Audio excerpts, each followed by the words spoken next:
Assalamualaikum warahmatullahi wabarakatuh. Kita lanjutkan kembali pelajaran kita, Kitab Tauhid 3 karya Syekh Shalih Fauzan. Sekarang masuk ke pasal 3, kufur dan hal-hal yang berkaitan dengan kufur. Yang pertama, kita akan tulis pengertiannya. Pembahasan kita sekarang adalah kufur. Kufur ini perbuatan. Kalau orangnya kafir, ini orangnya, pelakunya. Siapa yang membuat kekufuran disebut dengan kafir.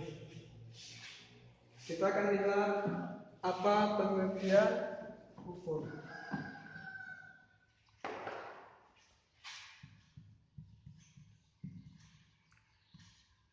Secara bahasa dan istilah. Secara bahasa berarti menutupi.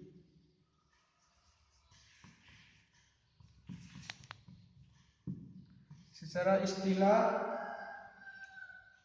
kufur tidak beriman kepada Allah dan Rasul-Nya, atau kita singkat tidak beriman saja, tidak beriman kepada Allah dan Rasul-Nya, atau ingkar.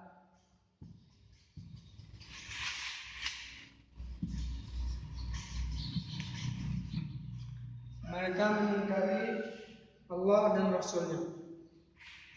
Ini adalah pengertian kufur, ya.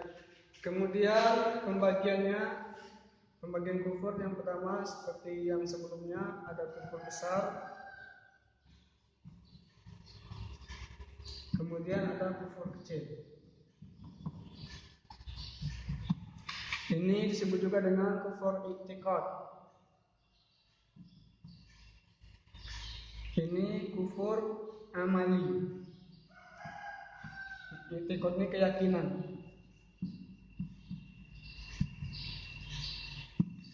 Memang kalau yang kufur besar ini, yang ini dia tidak beriman kepada Allah, kita mengingkari Allah. Memang keyakinannya tidak ada.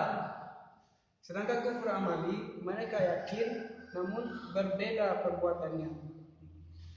Perbuatan ini perbuatan, nanti kita akan sebutkan. Seperti yang sudah terkena kufur kecil, idza haddatsa kadzaba. Ketika dia berbicara berbohong.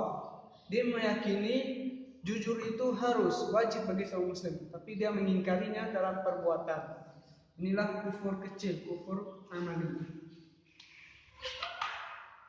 Kemudian kita akan melihat sebab-sebab kufur, ya, sebab-sebab kufur besar.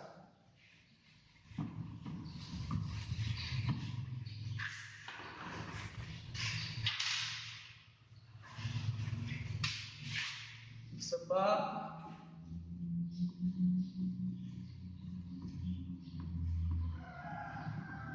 kufur, maksudnya kufur besar.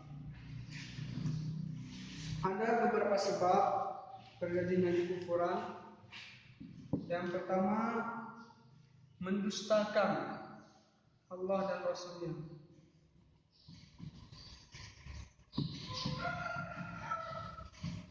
Allah Ta'ala dan Rasul-Nya.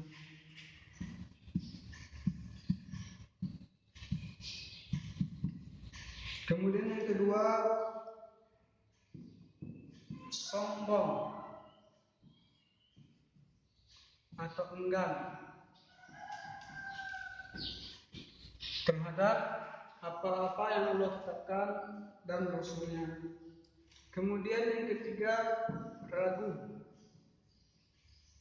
Yang keempat, berpaling. Nanti kita jelaskan. Dan yang kelima,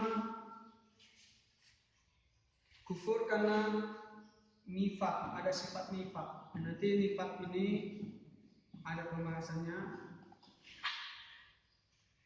Yang pertama, mendustakan Allah dan Rasulnya, kita melihat firman Allah dalam surat Al-Ankabut ayat 68.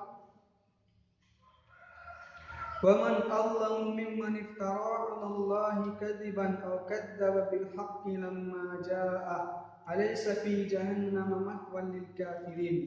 Allah menyatakan, siapa yang lebih zalim dari orang-orang yang dia itu berdusta terhadap Allah atau mendustakan kebenaran setelah datang kepadanya, ya?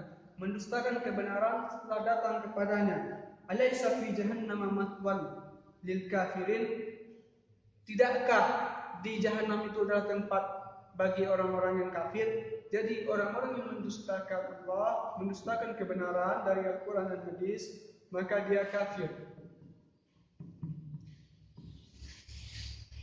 Kemudian sombong.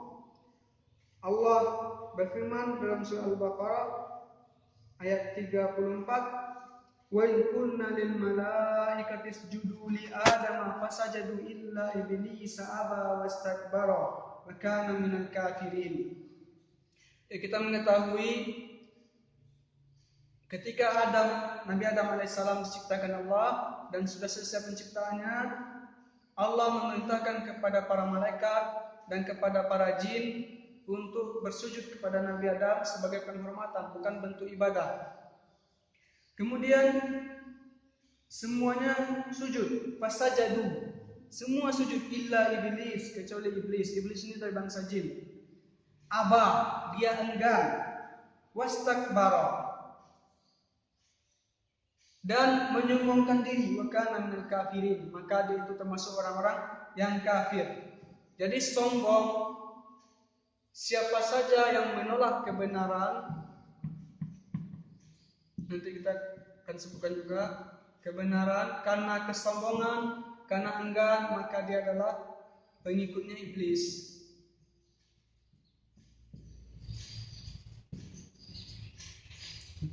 Jadi orang yang pertama sekali sombong menolak kebenaran adalah iblis. Dia menggunakan akalnya yang pendek. Dia mengatakan, ana khairun minhu, saya lebih baik pada Adam. Saya diciptakan dari api, sedangkan Adam dari tanah. Itu menurut pikiran dia. Menurut pikiran iblis, api lebih hebat daripada tanah, padahal tidak. Jadi kesombongan, menolak kebenaran termasuk sebab terjadinya kekufuran. Kemudian ragu kita melihat dalam surat Al-Kahfi kisah dua orang tasawwibul jannatain. Dia mengatakan, wa ma adunnu as-sa'ata qa'imatan wa la yaqditu ila rabbi la ajidanna khairan minha munqalaba. Dia mengatakan, saya mengira, ini dalam surah Kahfi ayat 36, orang yang punya kebun tersebut mengatakan, saya mengira hari kiamat itu tidak akan terjadi. Seandainya pun terjadi, waliruditu ila rabbi, saya dikembalikan kepada Rabbku, aku akan mendapatkan yang lebih baik daripada ini. Kemudian saudaranya mengatakan, qala lahu sahibu wa huwa yuhawiruhu, akafarta billadhi khalaqaka min turabin thumma min nutfatin thumma sawwaka rajula. Saudaranya mengatakan, apakah kamu kafir terhadap yang menciptakanmu dari tanah, diciptakan dari tanah, kemudian dari nutfah, kemudian menciptakanmu bentuk seperti ini? Ya, jadi dalam Al-Kahfi ini kisah dua orang pemilik kebun ini, dia mengingkari, dia ragu terhadap hari kiamat, maka dia telah kafir. Kemudian berpaling. Allah menyatakan dalam surah Al-Ahqaf ayat 3, walladzina kafaru amma undiru mu'ridun. Dan orang-orang yang kafir itu dari kebenaran, dari peringatan oleh para rasul, mereka berpaling. Berpaling dari kebenaran menyebabkan kekafiran. Kemudian yang kelima, nifak. Nifak ini nanti ada pembahasannya. Setelah ini kita akan melihat contoh-contoh perbuatan kufur dalam kehidupan kita yang terjadi.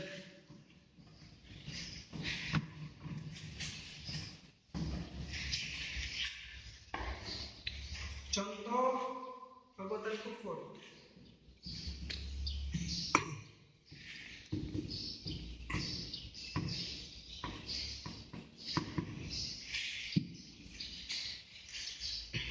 Yang pertama tadi kita sebutkan ada ingkar dan sebagainya. Yang pertama mengingkari rububiyah Allah. Ya. Ingkar.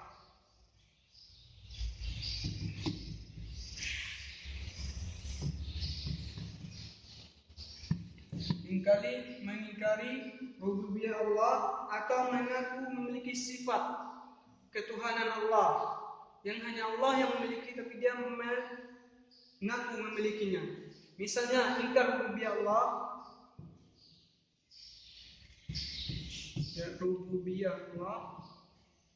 Rububiyah artinya sifat kekhususan bagi Allah, yaitu sifat ketuhanannya yang tidak ada pada makhluk. Maha pencipta itu sifat rububiyah Allah. Maha mendengar sifat rububiyah Allah. Maha kaya juga sifat rububiyah Allah. Kita kaya sebagai makhluk seadanya saja, itu dari Allah. Sedangkan Allah Maha kaya, semuanya milik Allah. Mungkin rububiyah Allah, misalnya orang Yahudi mengatakan bahwasanya Allah fakir. Ya, dalam Quran disebutkan bahwasanya orang Yahudi mengatakan Allah fakir. Kemudian mereka mengatakan nahnu wa nahnu aghniya. Ya, orang Yahudi mengatakan Allah itu fakir. Padahal Allah itu Maha Kaya, mereka mengingkari Allah Maha Kaya. Maka mereka telah kafir. Orang Yahudi itu kafir walaupun mereka mengakui Allah itu sebagai Tuhan mereka. Kemudian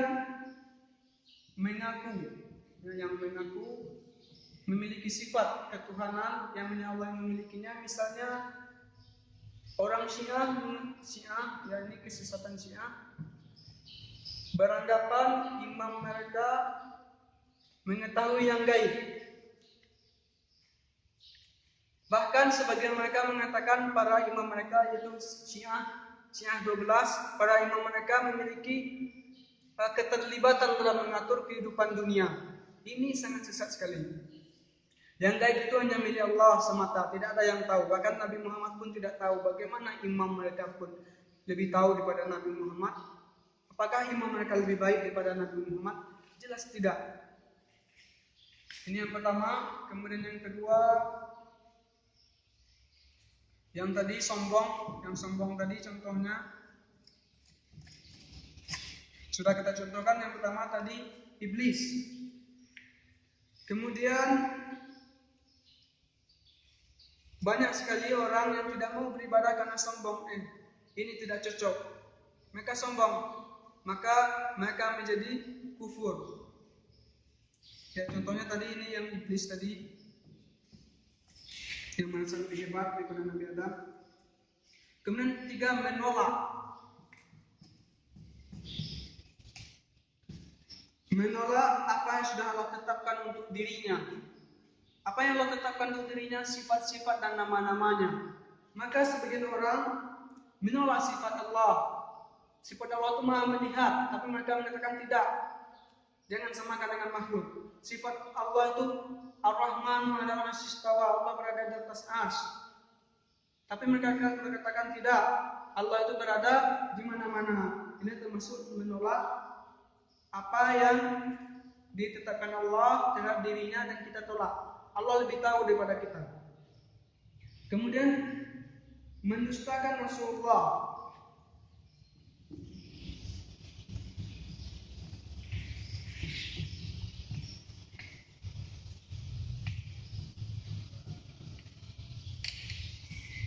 Mendustakan Rasulullah terhadap yang Rasulullah bawa.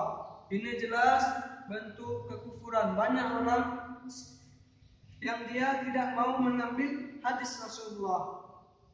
Mereka mengatakan kami hanya mengambil dari Al-Quran saja. Ini ada namanya kelompoknya Al-Quraniyun. Nah, mereka mengatakan cukup bagi kami Al-Quran dan tidak mempercayai hadis Rasulullah. Termasuk orang Syiah tadi juga, mereka tidak percaya dengan hadis Rasulullah yang dibawakan oleh para sahabat, sehingga mereka tidak menggunakan hadis Sahih Bukhari dan Sahih Muslim. Mereka punya riwayat tersendiri. Ini yang keempat. Kemudian yang kelima, menolak hukum syariat, menolak syariat, dan menolak syariat Islam maksudnya. Contohnya apa? Misalnya para wanita yang menolak hukum poligami, yang menolak poligami, mereka mengatakan tidak adil. Kita katakan bagi mereka yang mengatakan poligami ini tidak adil, Allah itu memiliki nama sifat maha adil. Ya, Allah maha adil. Siapa yang mensyariatkan poligami? Allah Subhanahu wa taala. Dalam Al-Qur'an ada syarat poligami, dalam hadis pun ada. Allah maha adil. Allah mensyariatkan poligami dengan keadilannya. Hanya saja pikiran kita yang pendek, perasaan kita yang terlalu dibawa-bawa sehingga mengatakan tidak adil. Kita sudah menuduh Allah tidak adil, padahal Allah Maha Tahu dan Maha Adil. Di antaranya lagi menolak wanita yang menolak pakai cadar, menolak pakai hijab dan sebagainya. Ini termasuk bentuk kekufuran terhadap Allah, terhadap syariat Islam. Kemudian yang keenam, ya, tidak mengkafirkan orang kafir.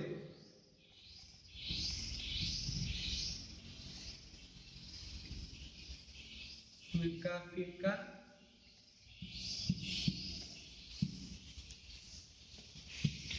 tidak mengkafirkan orang kafir. Siapa saja yang tidak mengkafirkan, tidak menyatakan orang kafir itu kafir, tidak menyatakan orang Nasrani itu kafir, tidak menyatakan orang Yahudi kafir, tidak menyatakan agama lain, ya, Hindu, Buddha, Konghucu, ateis, tidak mengatakan mereka kafir, maka orang tersebut telah kafir. Ya, semua ulama sepakat dengan hal ini. Contoh hal ini seperti orang-orang liberal yang mengatakan semua agama sama, semua kepercayaan itu bagus, semua keyakinan itu kebenaran. Ini adalah kepercayaan liberal, ya, mengatakan semua agama sama.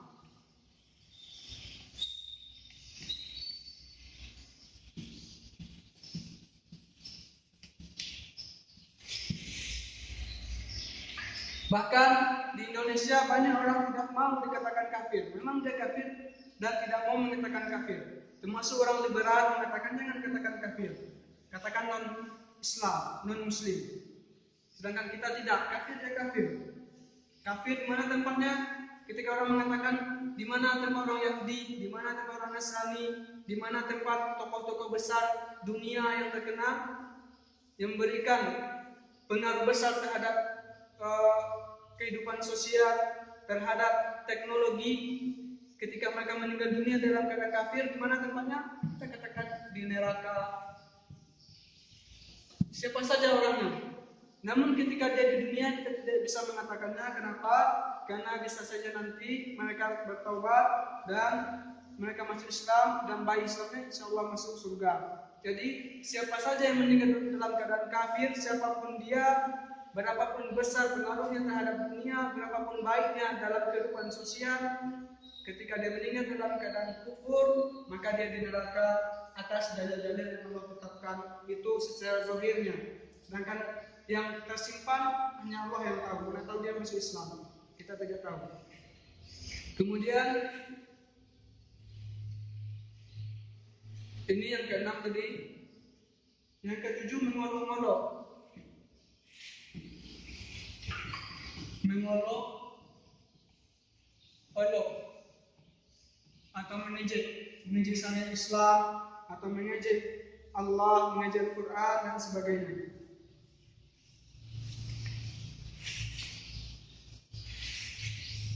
Kita lanjutkan bentuk mengolok-olok seperti mengolok Al-Quran.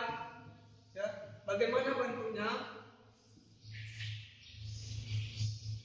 Menyampaikan Al-Quran ke tempat yang najis, ya, atau mengalirkan darah atau najis ke dalam Al-Quran, darah haid. Ini adalah bentuk perbuatan orang-orang berdukun. Atau membaca Al-Quran dengan irama dangdut. Kita juga melihat hal ini. Sebagian orang membaca Al-Quran dengan mendangdutkan, menyanyikan. Bahkan kita melihat video dari beberapa tokoh nasional, tokoh terkenal, dia menyanyikan Al-Quran, membaca surah Al-Mulk, tapi berjoget-joget. Ini bentuk pelecehan olok-olok terhadap Al-Quran. Kemudian terhadap hadis. Bagaimana bentuknya mengolok-olok terhadap hadis? Ya, ketika mereka mendapatkan hadis yang sesuai dengan akal mereka diterima, sedangkan yang tidak mereka sukai mereka tolak. Hadis ini tidak cocok. Hadis ini sesuatu hal yang tidak layak. Jadi mereka mengolok-olok hadis Rasulullah padahal hadis yang sahih.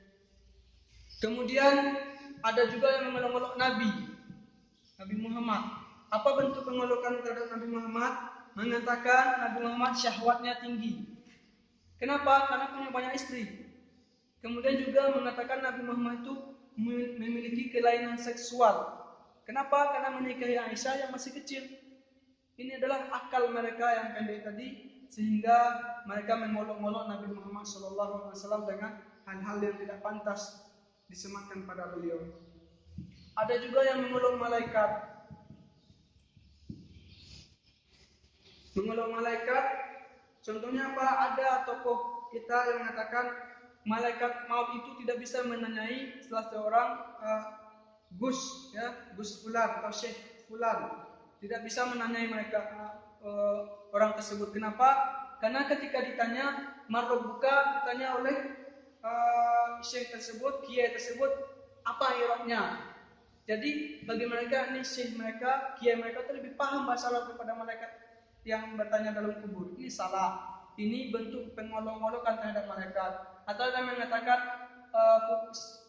Gus Fulan tidak akan ditanya oleh malaikat. Kenapa? Karena pengunjung akan datang setiap waktu ke kuburannya. Karena ada hadis orang dalam kubur akan ditanya setelah semua pengunjung kubur pergi. Ini bentuk olok-olok terhadap malaikat. Ada juga olok-olok terhadap sahabat Nabi, mengatakan sahabat Nabi itu rakus, tamak, sebagaimana perbuatan orang Yahudi, orang munafik. Maka Allah mengatakan, la ta'tadilu laqad kafartum ba'da imanikum. Mereka minta maaf, kami hanya bercanda-canda saja. Kata Allah, la ta'tadilu, jangan minta maaf. Kenapa? Karena kalian sudah kafir setelah kalian beriman. Jadi mengolok-olok sahabat Nabi atau mengatakan sahabat Nabi ini hanya ikut-ikut saja kepada Rasulullah, taklid saja kepada Rasulullah, tidak menggunakan akal mereka.